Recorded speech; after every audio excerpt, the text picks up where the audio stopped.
I hope you've had a wonderful week with the 5-day challenge. Now, you can start any day to continue to do this. If you want to redo it, I recommend it. Identify those people, the supporters, who you want to be. But today, day 5, I want to talk about how we maintain this confidence that you've built this week to keep it up. Now, there's 3 different areas I'm going to talk about in regards to maintaining.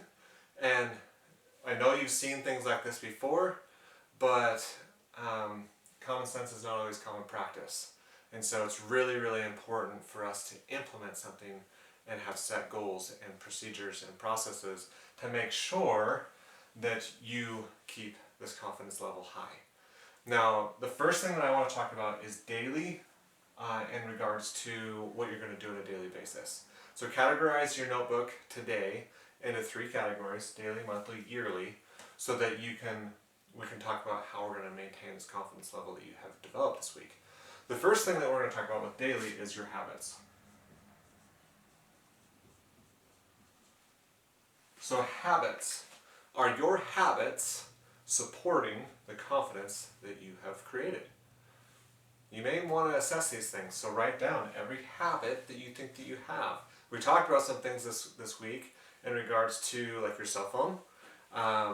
If your cell phone is kind of owning your time when an email or notification pops up, if you have to go see it and it's just in that environment, you just have a habit of opening it and responding, maybe that's something that we need to work on. And talking about identifying those habits so that you can change that.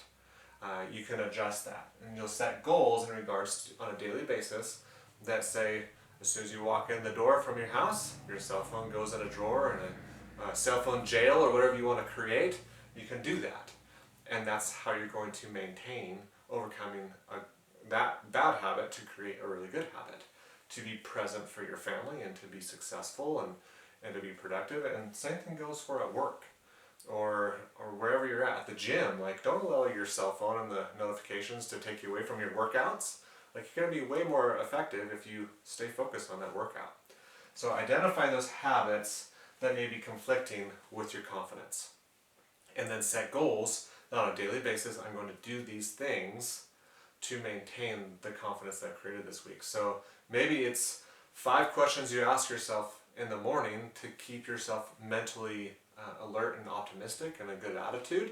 Ask those questions every single morning. Or you have kind of like a trigger that when you walk through the door, the habit is I put the phone down, I'm present, I have energy. Like, I know you may not have energy at the end of a work day and you walk through that door, but your family needs you and your wife needs you or your husband needs you, and you need to be alert and awake for them.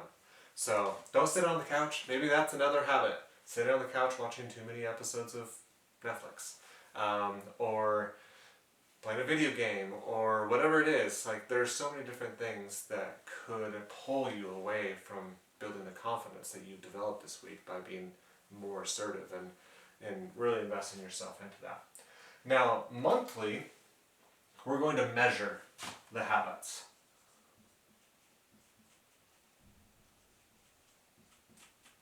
So scale it. So on a scale from 1 to 10, based on these habits that you write down, you're going to measure yourself on a scale from 1 to 10. Was I really good, or really, like 1 is really bad, 10's doing awesome. Like, I'm keeping my confidence, I'm measuring that. That is really important to keep that measure going on. Now, here's also another thing that I think a lot of people fail to do. As you're measuring it, and you say 10 on everything, reward yourself. What is that reward? Set that up before so you have a little bit of incentive to create a habit. Now, they say that it takes 21 days to create a habit and literally a moment to destroy the habit. So a month is perfect. That month is really going to support that development of a new good quality habit, and then measure it and reward yourself. Whether that's going out for dinner, or an extended workout session, or going to a movie, or I don't know what you reward yourself with, but do something that is going to be a little bit of an incentive for you to maintain this confidence. And after a little while, you may be like, you know what, this is just who I am. I don't need incentive to be confident. I just want to do it because it makes me feel good. And then the last one is on a yearly basis. I want you to measure your progress.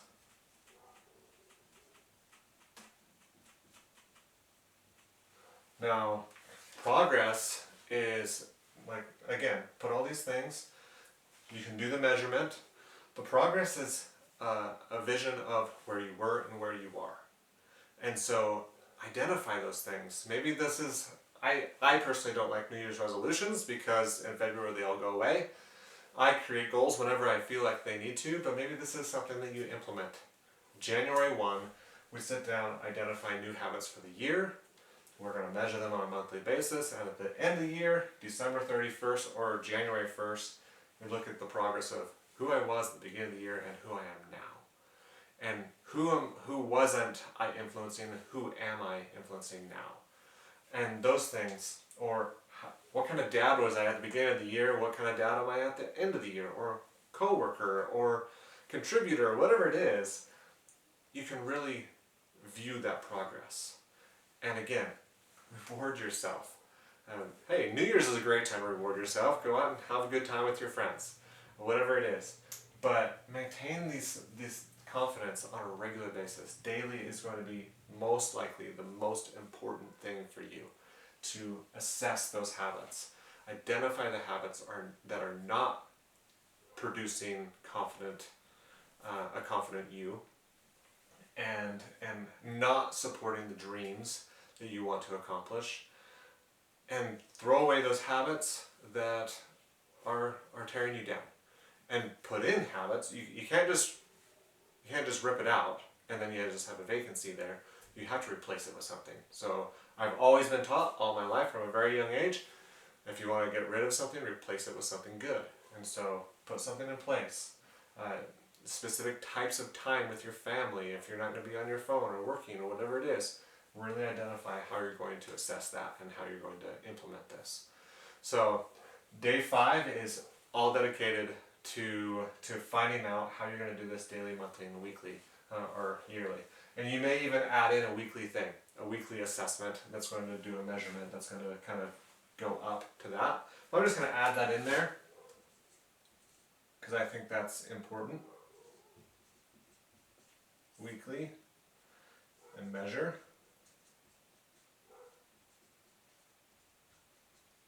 And it's going to roll up to the month. So you can maybe have a cumulative score of, hey, this month I had, there's four weeks, so 4 times 10 or whatever, and you can have this cumulative score. Maybe I had 40 this week, and it's perfect score. Next week I had a 30. Why did I have a 30? And assess that and really roll it back to the habits that you're doing on a regular basis. So I encourage you to take this really seriously, like I have on every single day. Maintaining is probably the hardest thing. Because this week we've been in challenge mode, right? We've been focused, we've been really pushing hard on building this confidence. But now that you don't have me pushing you behind, that's going to be difficult. So make sure that you have these things in place to make sure that you're going to have progress at the end of the year. So I look forward to hearing about what your set procedures are. Please share them with me. I would love to share them out to the community and help other people as well. So your ideas are fantastic, and I would love to hear about them. Now, if you feel like after this week you feel like you need a little bit more of a boost, I'm a coach. I do this on a regular basis. I meet with people. This is what I do for a living. I help people create those habits, measure, and find out what their progress is. I do this on a regular basis. And high performance coaching is dedicated specifically to identifying 5 areas and helping you assess those and raise and level up in areas that you need. So the first one is clarity, then it's energy, courage, productivity, and influence. All 5 of those things are going to help you be a much more confident you. I've just identified some things that are absolutely critical to gain a little bit of clarity and a little bit of momentum for yourself this week to build that confidence. But if you don't feel like you're where you want to be at to accomplish those dreams and goals that you have in life, come meet with me. I want to help you. I want to see you progress and grow and accomplish those dreams. and overcome whatever you're faced with right now. So don't be shy. If you have questions about me, about coaching, ask them. You're not going to know the truth about anything unless you ask. So just ask those questions. I'm more than happy to help you in any way I can. So I look forward to hearing about your week, your progress and your goals, your habits that you're going to create, and also talking about coaching with you. So have a wonderful day, and I wish you the best with your confidence in the future. We'll talk to you later.